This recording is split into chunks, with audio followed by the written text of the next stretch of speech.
पृथ्वी की गहराई में कुछ ऐसे बदलाव होने की खबर है जो बहुत बड़ी तबाही की वजह बन सकते हैं। दुनिया के कई देशों में इस पर रिसर्च की जा रही है। दावा तो यहां तक किया जा रहा है कि पृथ्वी एक बहुत बड़ी कुदरती आफत की तरफ बढ़ रही है।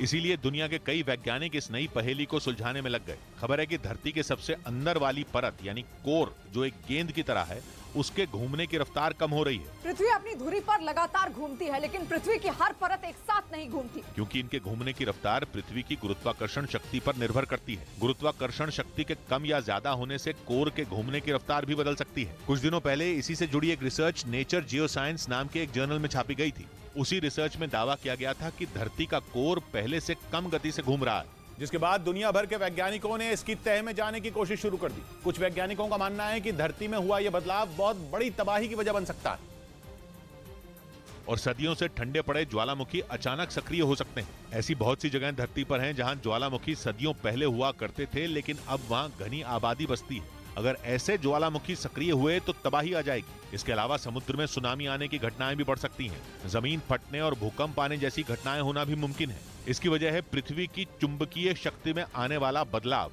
हालांकि बहुत से वैज्ञानिक ऐसे भी हैं जो इन आशंकाओं को खारिज कर रहे हैं। उनका मानना है कि लगभग 70 साल में कोर के घूमने की रफ्तार में अंतर आता है, जिसके लिए धरती की बाकी परतें खुद ब खुद संतुलन बना लेंगी।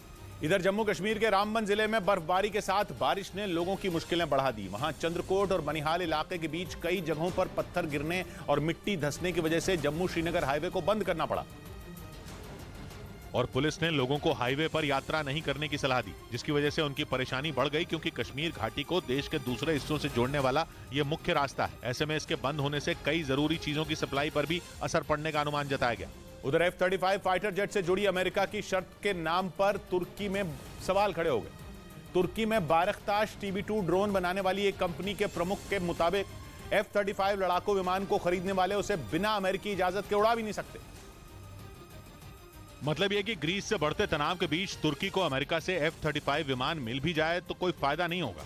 और यह दावा वहां बारकताश TB2 ड्रोन बनाने वाली कंपनी के मालिक ने किया, जिनके मुताबिक अमेरिका से F-35 फाइटर जेट खरीदने के बाद उसे उड़ाने के लिए अमेरिका की मंजूरी लेनी होगी। ये दावा ऐसे वक्त में किया गया जब तुर्की को अमेरिका से F-35 मिलने की उम्मीदें बढ़ गई थी। कुछ रोज पहले ही दोनों देशों के रक्षा विभाग के अधिकारियों के बीच अमेरिका के वाशिंगटन में एक बैठक हुई, जिसके बाद यह बयान जारी किया गया कि तुर्की और अमेरिका के बीच F-35 की डील पर बातचीत जारी रहेगी। और इसी के बाद तुर्की ये मान बैठा था कि ग्रीस को जवाब देने के लिए F-35 जल्द ही उसकी वायुसेना के बेड़े में शामिल हो जाएगा। लेकिन अब अमेरिका की शर्त का हवाला देकर वहां की कंपनी के प्रमुख F-35 पर हुई बातचीत का मजाक बना रहे।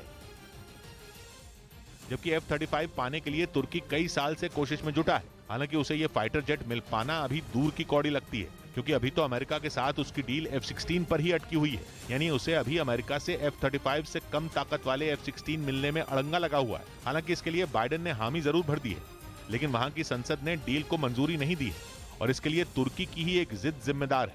अमेरिकी मीडिया की एक रिपोर्ट के मुताबिक अमेरिका स्वीडन और फिनलैंड की नेटो सदस्यता को लेकर तुर्की पर दबाव बनाना चाहता है।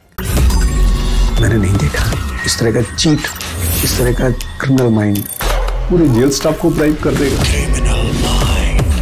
मैं सोच भी नहीं सकता था गवर्नमेंट फंक्शनरी को इम्पर्सनेट करता था, आवाजें बदलता था। टारगेट भी बहुत पावरफुल धनवान लोगों को करता है। ये एक ही चीज से रुक सकता है, अगर आप इसकी जीभ काट दो। न्यूज चैनलों के इतिहास में पहली बार न्यूज 18 इंडिया की web series FIR number 208 streaming 3 February 9 PM